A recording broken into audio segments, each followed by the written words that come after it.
Hello everyone. Genuine Indian trader YouTube ఛానల్కి మీకు స్వాగతం.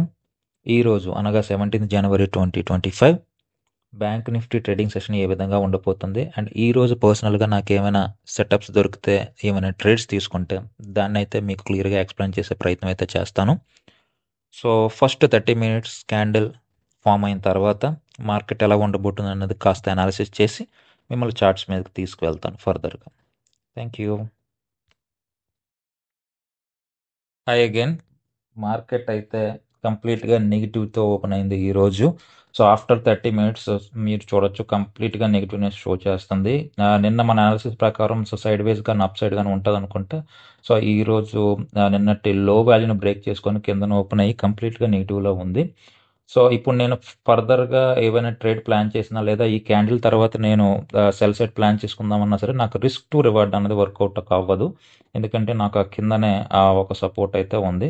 సో ఈరోజు నేను ఇంకా ఒక స్మాల్ ట్రేడ్ అయితే ప్లాన్ చేద్దాం అనుకుంటున్నాను. సో ఇక్కడ మీరు చూడొచ్చు నేను ఒక కాల్ ఆప్షన్స్ కొని తీసుకున్నాను. సో ఈరోజు నా ప్లానింగ్ అయితే సో ఈ ఫామ్ అయిన ఈ బిగ్ క్యాండిల్ దీంట్లో 3/4 ఆల్మోస్ట్ 3/4 దగ్గర మళ్ళా క్యాండిల్ వెనక్కి వచ్చి సో నేను ఒక లిమిట్ ఆర్డర్ అయితే ప్లేస్ చేశాను ఒక స్మాల్ క్వాంటిటీతో. సో దాన్ని ట్రిగ్గర్ చేసుకొని మళ్ళీ సెల్ సైడ్ వెళ్తుంది అన్నది నా వ్యూ, కిందకి వెళ్తుంది అన్నది నా వ్యూ. సో దాని ప్రకారమే నేను మీరు ఇక్కడ చూడొచ్చు 48,500 కాల్ ఆప్షన్ కూడా నేను సెల్ చేశాను 75 క్వాంటిటీతో. సో చూద్దాం ఫర్దర్గా సో మన ట్రేడ్ అయితే ఎగ్జిక్యూట్ అవుతుందా లేదా ఇక్కడ నుంచే ఫర్దర్గా కిందకి వెళ్ళిపోతుందా మార్కెట్ అనేది చూద్దాం. దాని ప్రకారం మనం ప్లాన్ అయితే చేసుకుందాం. సో మళ్ళీ కాసేపటి తర్వాత మీకు ఏం చేశాను అన్నది చెప్తాను. టైం ఇప్పుడు 11 o'clock అయితే దాటిందండి. ఇప్పుడు మీరు చూడొచ్చు మార్కెట్ అయితే కంటిన్యూస్గా సెల్ ఆఫ్ అయ్యింది after the first 30 minutes candle. So cell of అయ్యి నేను మార్నింగ్ ఏదైతే చెప్పానో సేమ్ ఎగ్జాక్ట్లీ అదే రేంజ్ దగ్గర వరకు వచ్చి అక్కడైతే ఒక రిజెక్షన్ అయితే తీసుకుంది. మన ప్రీవియస్ ట్రేడ్ అయితే మాత్రం ఎగ్జిక్యూట్ కాలేదు, అదే కింద సైడ్కి వ్యూలో తీసుకున్నది. బట్ మీరు చూస్తే ఇక్కడ ఎగ్జాక్ట్గా అక్కడికి వచ్చి అక్కడ ఒక హ్యూజ్ విక్ అయితే ఫామ్ చేసింది. సో నేను దీన్ని బేస్ చేసుకొని పుల్ బ్యాక్కి ఒక ట్రేడ్ అయితే ప్లాన్ చేసుకున్నాను. సో నేను ఒక స్మాల్ స్టాప్ లాస్తో ఆల్మోస్ట్ 1:2 ప్రాఫిట్ టార్గెట్తో ఆ పైన ఉన్న ఈఎంఐకి వరకు ఇది పుల్ బ్యాక్ వెళ్తుంది అన్న ఒక వ్యూతో, ఆ తర్వాత అక్కడి నుంచి మళ్ళీ కిందకి సెల్ ఆఫ్ అవుతుంది, కిందకి పడుతుంది అన్న ఒక వ్యూతోని ఈ పుల్ బ్యాక్ అయితే ఒక ట్రేడ్ని అయితే ప్లాన్ చేసుకోవడం జరిగింది. సో ఇందులో మ్యాక్సిమం ఆ ఫస్ట్ 30 క్యాండిల్ మిడిల్స్ వరకు లోకి నా ప్రాఫిట్ అయితే తీసుకుంటాను. అంతవరకు వెళ్ళినప్పుడు మీరు అక్కడ చూడొచ్చు 49,000 పుట్ ఆప్షన్ ఒకటి తీసుకొని ఒక స్మాల్ క్వాంటిటీతోనే నేను ఆల్రెడీ మార్కెట్ ఆర్డర్ అయితే ప్లేస్ చేశాను. సో ప్రజెంట్ అయితే అది స్టేబుల్గా ఉంది. నేను నా టార్గెట్ కూడా ప్లేస్ చేసుకున్నాను ఆల్మోస్ట్ 1:2 రిస్క్ టు రివార్డ్ రేషియోతోని. లాస్ అయితే మినిమల్లో ఒక 5,000 ఆర్ 6,000 వరకు లాస్ అయితే రావచ్చు ఇది ఒకవేళ ఎగైనెస్ట్గా మూవ్ అయితే. సో ఫర్దర్గా ఈ ట్రేడ్ ఎలాగా మూవ్ అయ్యింది, ప్రాఫిట్లోకి వెళ్ళాను లాస్లోకి వెళ్ళానా అన్నది ఫర్దర్గా చూద్దాం క్యాండిల్ ఫామ్ అయిన తర్వాత. Stay tune with me. Market అయితే నేను అనుకున్న వ్యూలోనే అంటే ఆ పుల్ బ్యాక్ అయితే మాత్రం ఇచ్చిందండి. అండ్ మీరు చూడొచ్చు ఇండెక్స్లో అయితే ఆల్మోస్ట్ నా ప్రాఫిట్ టార్గెట్ కూడా హిట్ అయిపోయింది, బట్ ఆప్షన్స్లో ఇంకా హిట్ కాలేదు. బట్ ఆప్షన్స్లో కూడా నేను బుక్ చేసుకోవాలి, నేను ఇంకా బుక్ చేసుకోలేదు. So that is one of my rule. ఇండెక్స్లో నేను పెట్టుకున్న ప్రాఫిట్ టార్గెట్ హిట్ అయిపోతే ఆప్షన్స్లో నేను పొజిషన్ స్క్వేర్ ఆఫ్ చేసుకోవాలి. బట్ హియర్ నేను ఆ రూల్ని అయితే అతిక్రమించాను. సో మేబీ తక్కువ లాట్స్తో తీసుకోవడం వల్ల కాస్త ఓవర్ కాన్ఫిడెన్స్తో అలా చేసి ఉండొచ్చు. బట్ స్టిల్ నేనైతే వెయిట్ చేస్తున్నాను ఆ ఆప్షన్స్లో ఏదైతే ఈఎంఐ ఉందో ఈఎంఐ వరకు వచ్చి అక్కడ నా ప్రాఫిట్ టార్గెట్ పెట్టుకున్నాను కాబట్టి దాన్ని హిట్ అయ్యి అక్కడి నుంచి మళ్ళీ పైకి వెళ్తుందని. సో ఎనీహౌ లైక్ కొంచెం సేఫర్ సైడ్గా ఉండడానికి నా స్టాప్ లాస్ని అయితే మాత్రం తగ్గించుకుంటూ వెళ్తాను. So just to be on the safer side and తర్వాత రిగ్రెట్ అవ్వకుండా. సో లెట్స్ సీ మార్కెట్ నా ప్రాఫిట్ని తీసుకుంటుందా లేదంటే స్టాప్ లాస్ని తీసుకుంటుందా అన్నది కాసేపట్లో తెలుస్తుంది. మార్కెట్ అయితే ట్రేడ్ తీసుకొని ఆల్మోస్ట్ 2 hours అవుతుందండి, బట్ అక్కడే ప్రైస్ స్టాల్ అయిపోయి ఉండిపోయింది. సో మీరు చూసుకున్నట్లయితే ఫస్ట్ 30 మినిట్స్ క్యాండిల్ ఏదైతే ఫామ్ అయిందో ఇండెక్స్లో, సో ఆ 30 మినిట్స్ క్యాండిల్ లోపలికైతే మాత్రం ప్రైస్ని ఎంటర్ కానివ్వట్లేదు. అక్కడ బాగా రిజెక్షన్ అయితే ఇస్తుంది. ఒక రెసిస్టెన్స్ లాగా పనిచేస్తుంది. మార్నింగ్ ఎవరైతే సెల్లింగ్ చేశారో వాళ్ళందరూ కూడా అక్కడ సో ప్రైస్ని అయితే ఎంటర్ కానివ్వట్లేదు. అండ్ ప్రీవియస్ క్యాండిల్స్ మీరు చూసినట్లయితే కిందకి పైకి కొన్న విక్స్ ఫామ్ అయ్యాయి. సో ప్రాబబ్లీ నేను ఇండెక్స్లో నా ప్రాఫిట్ టార్గెట్ హిట్ అయినప్పుడు ఆప్షన్స్లో దాన్ని స్క్వేర్ ఆఫ్ చేయకుండా తప్పు చేశానేమో. సో యాక్చువల్గా అది నా రూల్. నేను ఆప్షన్స్లో కొన్న సేమ్ ఇండెక్స్లో నా లెవెల్ దగ్గరికి వెళ్ళిపోతే స్క్వేర్ ఆఫ్ చేయాలని. బట్ ఈరోజు ఆ రూల్ని ప్రాబ్లీ తక్కువ క్వాంటిటీ అవడం వల్ల అతిక్రమించాను. బట్ ఏమవుతుందో చూద్దాం. యా సో మీరు చూసినట్లయితే ప్రైస్ అన్నది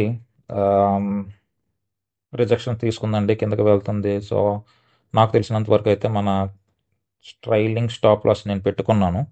సో ఎందుకంటే అక్కడ అంతసేపు ప్రైస్ స్టాల్ అయి ఉంది కాబట్టి నాకు దాని మీద కాన్ఫిడెన్స్ లేదు. సో అందువల్ల నా స్టాప్ లాస్ నేను ట్రైల్ చేసుకున్నాను. మీరు చూసినట్లయితే నా stop loss almost cost to cost ఇనిషియల్గా పెట్టుకున్నాను. బట్ ఇంకొంచెం కిందకి పెట్టుకొని మొత్తానికైతే ఇప్పుడు ప్రైస్ నా ట్రైలింగ్ స్టాప్ లాస్ని అయితే హిట్ అయ్యేటట్లే కనబడుతుంది. So I did a mistake today. So నా టార్గెట్ రీచ్ అయినా సరే ఆ టైంకి నా ఆప్షన్స్లో ఉన్న టార్గెట్ని నేను తీసుకోలేదు, బుక్ చేసుకోలేదు. సో అందువల్ల ఇప్పుడు నా ట్రైలింగ్ స్టాప్ లాస్ హిట్ అయ్యే సిచ్యువేషన్ వచ్చింది. But anyway fine, as long as మన మార్కెట్కి ఎక్కువ ఇవ్వనంత వరకు ఫైన్. సో హ్యూజ్ లాసెస్ తీసుకున్నంత వరకు ఫైన్. బట్ యా సో నేను ఎప్పుడు చెప్తూ ఉండేది మన రూల్స్ని మనం అతిక్రమించకూడదు. అతిక్రమించినప్పుడు జనరల్గా ఇలాంటి కాన్సిక్వెన్సెస్ ఫేస్ చేయాల్సి వస్తుంది. నేను తీసుకున్నది కొన లో ప్రాబిలిటీ ట్రేడ్. ప్రైస్ ఆల్మోస్ట్ నా ట్రైలింగ్ స్టాప్ లాస్ దగ్గరికి అయితే మూవ్ అయింది. సో ఇంకా నాకు తెలిసి అయితే ట్రైలింగ్ స్టాప్ లాస్ అనేది ఇంకా హిట్ అవుతుంది. It's okay. So it is a learning for me. So mistakes అయితే చేయకుండా ఉండం.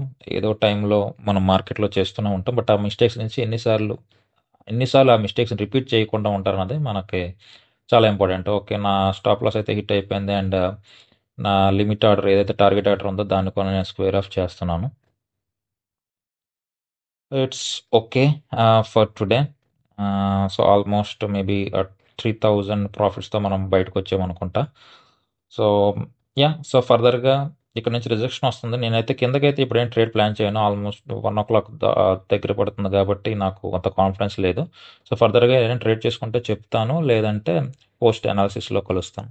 మార్కెట్ అయితే క్లోజ్ అయిపోయిందని నేను ఎటువంటి పొజిషన్ అయితే తీసుకోలేదు. సో నా ప్రీవియస్ ట్రేడ్ తర్వాత సో మీరు చూసినట్లయితే మార్కెట్ సేమ్ అదే లెవెల్స్ దగ్గర అలా సైడ్ వేస్గా ఉంది. అండ్ నా ప్రీవియస్ స్టాప్ లాస్ కూడా హిట్ కాలేదు సో ఇండెక్స్ పరంగా. అండ్ దెన్ అక్కడ రిజెక్షన్స్ తీసుకున్న తర్వాత నా ట్రైలింగ్ స్టాప్ లాస్ హిట్ అయిన తర్వాత సో మళ్ళీ 30 minutes candle, first 30 minutes candle ఏదైతే లో ఉందో అక్కడ వరకు మళ్ళీ మార్కెట్ అయితే వెళ్ళి అక్కడే ప్రైస్ అన్నది స్టాల్ అయింది. So this is expected. So EMI Kona so ఇప్పుడు కిందకు వచ్చింది కాబట్టి సో నేను ఇందాక ఆ ట్రేడ్ అలాగా అక్కడ ట్రైలింగ్ స్టాప్ లాస్ అన్నది పెట్టుకోవాల్సి వచ్చింది. బట్ అక్కడ నేను ట్రైలింగ్ స్టాప్ లాస్ పెట్టుకోకుండా ఉండుంటే ఈ పాటికి నేను ఏదైతే ఇనిషియల్గా అనుకున్నానో ఆ టార్గెట్ అయితే మాత్రం అచీవ్ అవుదును. బట్ యా సో నా మిస్టేక్ కోన నేను అనుకున్న రూల్ని ఫాలో అవ్వకపోవడం, ఫస్ట్ టైమే ఇనిషియల్ టార్గెట్ని తీసుకోకపోవడం. సో అందువల్ల నేను ఇప్పుడు ఒక 3000 ప్రాఫిట్స్తో ఈరోజు అయితే క్లోజ్ చేయాల్సి వచ్చింది. But that is fine. ఎందుకంటే మార్కెట్కి మనం ఎటువంటి ఇది ఇవ్వలేదు, మార్కెట్కి మనకి ఎటువంటి లాస్ ఇవ్వలేదు. సో నేను దీన్ని కాస్ట్గానే చూస్తాను, లేదంటే ప్రాఫిట్స్ ఈ చిన్నపాటి ప్రాఫిట్స్ కూడా okay, as long as if you follow your rules and not to over trade and not to jump in the trade. ఇక మండే మార్కెట్ విషయానికి వస్తే మనకైతే ఒక మార్కెట్ అన్నది ఒక హ్యూజ్ రేంజ్ అయితే ఫామ్ అయింది మండేకి. 740+ పాయింట్స్ రేంజ్ అయితే ఉంది. ఈ రేంజ్లోనే మండే మార్కెట్ మూవ్ అయ్యే అవకాశం ఉంది. సో నా వ్యూ అయితే ఇప్పటికీ మార్కెట్ మీద పాజిటివ్గానే ఉందండి. ఎందుకంటే సో లాస్ట్ 3 daysలో ఎవరైతే బయింగ్ చేశారో వాళ్ళందరినీ ఈరోజు ట్రాప్ చేసింది. సో అందువల్ల మండే అయితే సో మార్కెట్కి కావాల్సిన ఫ్యూయల్ అన్నది వచ్చింది కాబట్టి ఇది పైకి మూవ్ అయ్యే అవకాశం కూడా ఉంది. గ్లోబల్ ఇండిసెస్ కూడా ప్రజెంట్ అయితే పాజిటివ్గానే షో చేస్తున్నాయి. సో ఒకవేళ ఇన్ కేసు క్యాప్ డౌన్లో ఓపెన్ అయ్యి అక్కడ కిందకి ఒకసారి వెళ్ళి అక్కడ సపోర్ట్ తీసుకొని దెన్ ఫామ్ అయిన ఫస్ట్ క్యాండిల్ హైని మాత్రం క్లోజ్ చేయగలిగితే మండే దెన్ ఆల్మోస్ట్ ఒక ర్యాలీ అయితే చూడొచ్చు పైకి. And it can go up to ఈరోజు హై వరకు వెళ్ళొచ్చు, లేదా ఆఫ్టర్నూన్ సెషన్లో దాన్ని కూడా బ్రేక్ చేసే అవకాశం అయితే ఉంది. బట్ ఎనీవే, సో మన వ్యూ అయితే మారొచ్చు. మండే ఏమైనా న్యూస్ వచ్చినా ఏం వచ్చినా సరే మళ్ళీ వ్యూ అయితే మారొచ్చు. బట్ ఏదైనా సరే ఫస్ట్ 30 మినిట్స్ క్యాండిల్ తర్వాత మాత్రం మనం డిసైడ్ అవ్వాలి. సో ఎనీవే, మీకు ఈ కంటెంట్ నచ్చినట్లయితే సబ్స్క్రైబ్ చేయండి, సపోర్ట్ చేయండి, లైక్ చేయండి, కమెంట్ చేయండి. So for today signing off.